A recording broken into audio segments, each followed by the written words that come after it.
अस्सलाम वालेकुम दोस्तों, क्या हाल चाल है, कैसे मिजाज हैं। दोस्तों, मेरा सवाल ये है कि क्या हमारे रिश्ते हमारी ताकत हैं या फिर वो हमारे लिए बोझ या उलझन का बाइस बने हुए हैं।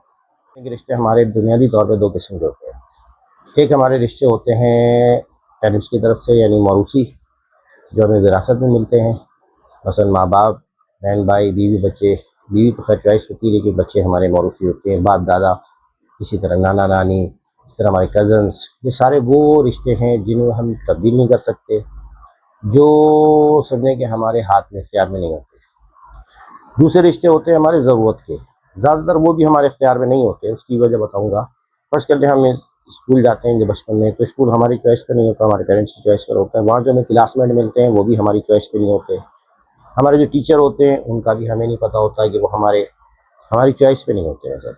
लेकिन वो रिश्ते हमारे बेसिकली ज़रूरत के होते हैं। इसी तरह कॉलेज हो गया, यूनिवर्सिटी हो गया या ऑफिस हो गया, जहाँ भी हम दुनिया में सफ़र करते हैं या लोगों से मिलते हैं, बुनियादी तौर पे उसके पीछे कोई ना कोई ज़रूरत जुड़ी होती है। तो एक रिश्ता वो हो गया विरासत वाला हमारा, एक रिश्ता हो गया ज़रूरत वाला। ये तो हो गए दो रिश्ते हमारे। अब इनकी नौइयत होती है कि ये रिश्ते बहुत स्ट्रॉन्ग हैं। मसलन हमारे स्कूल, कॉलेज, यूनिवर्सिटी या मोहल्ले में कोई ऐसा दोस्त बन जाता है जो कि सारी ज़िंदगी हमारे साथ होता है।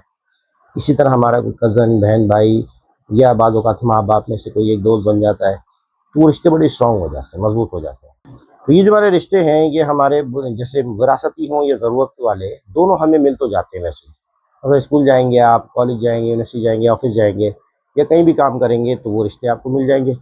विरासती आपको वैसे ही मिले हुए होते हैं।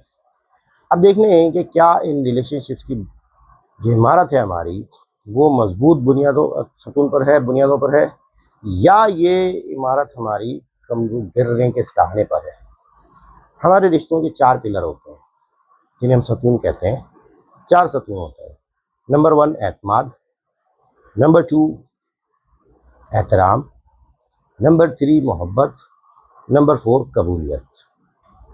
ये 4 जो हमारे पिलर होते हैं, एतमाद, एहतराम, मोहब्बत और कबूलियत, इन 4 पर हमारी टोटल इमारत खड़ी होती है ताल्लुकात की, रिलेशनशिप की।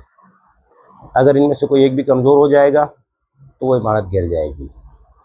अब ये मज़बूत कैसे होते हैं, कमज़ोर कैसे होते हैं, ये तो हम ख़ैर अगली उसमें वीडियो में डिस्कस करेंगे। अभी फ़िलहाल हमें ये समझना है कि सतून वाक़ई हैं या नहीं है, और कमज़ोर हो जाते हैं तो फिर इससे क्या नुकसान होता है। देखें, होता क्या है, जैसे हम पेरेंट्स हैं, पेरेंट्स अक्सर बच्चों के साथ एहतराम से पेश नहीं आते।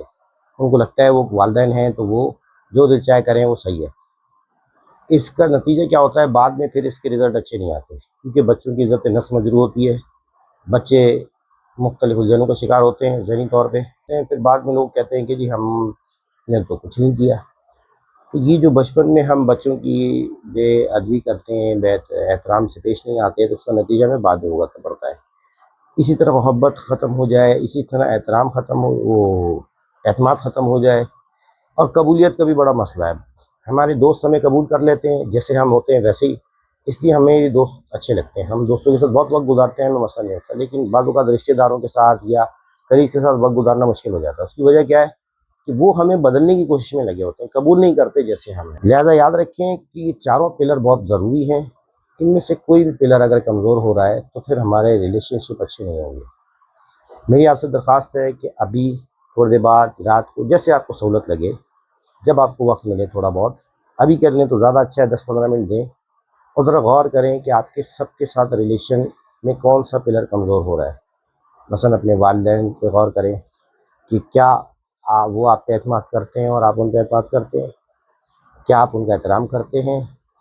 क्या आप उनसे मोहब्बत करते हैं? क्या जैसे वो हैं वैसे ही आप उन्हें कबूल करते हैं, या आप चाहते हैं कि इनकी ये आदत ख़त्म हो जाए, या इनमें मसलन इनका ये रवैया कम ख़त्म हो जाए, या आपकी ये ख्वाहिश है? इसी तरह क्या वो आपको एज़ इट इज़ लेते हैं, एज़ इट इज़ कबूल करते हैं जैसे आप हैं, या वो भी ये चाहते हैं कि यार इसकी आदत ख़त्म हो जाए, वो आदत? क्योंकि ये कबूलियत बड़ा मसला है, रिश्तेदारों में ख़ास तौर पे। बहन भाई चाहते हैं कि वो आपको चेंज कर दें, आप चाहते हैं उन्हें चेंज कर दें। इसी तरह मियाँ बीवी में भी एक ये झगड़ा होता है कि मियाँ बीवी एक दूसरे को बदलने के चक्कर में लगे होते हैं, जिसकी वजह से इख्तलाफात जन्म लेते हैं, चपकेलिशें हैं, गुस्सा जन्म लेता है, झंझलाहट पैदा होती है, और अपने अंदर भी एक बेचैनी पैदा होती है। तो इन पिलर्स पे गौर करें, देखें कि हमारे जिनसे भी रिलेशनशिप है, मतलब हमारा बॉस है, कलीग है, सबॉर्डिनेट है, पड़ोसी है, या जिससे भी हमारे ताल्लुकात हैं, जो रिलेशन है, कस्टमर है, बॉस, बायर है, सेलर है, जो भी है हमारे बुजुर्ग हैं मोहल्ले के या और दोस्त यार हैं, हमारा रिलेशन कैसा है उनसे? आया ये चारों पिलर हैं उसमें मजबूत, या कोई एक पिलर बहुत ज़्यादा कमज़ोर है या बिल्कुल ही नज़र नहीं आ रहा? मुमकिन है आपका दोस्त या कोई आप पे एतमाद ना करता हो या आप किसी पे एतमाद ना करते हो। अब जब एतमाद नहीं होगा तो डेफ़िनिटली फिर बाकी 3 पिलर मोहब्बत या कबूलियत और एहतराम रह भी जाए, तो वो एक अच्छा रिलेशनशिप नहीं बन पाएगा। तो आज के लिए इतना काफ़ी है।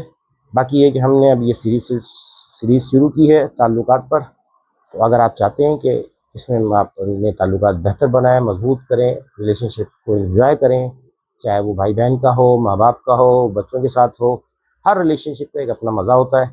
तो अगर आप उन्हें एन्जॉय करना चाहते हैं रिलेशंस को, तो हमारे साथ जुड़िए। मेरा व्हाट्सएप नंबर इस पे आ रहा होगा स्क्रीन पर और डिस्क्रिप्शन में भी मैं दे दूँगा, तो आप वहाँ से मुझे व्हाट्सएप कर सकते हैं और हमारी इस कम्युनिटी इनर कैंपस अकेडमी की हेल्दी रिलेशनशिप की कम्युनिटी में शामिल हो जाएँ।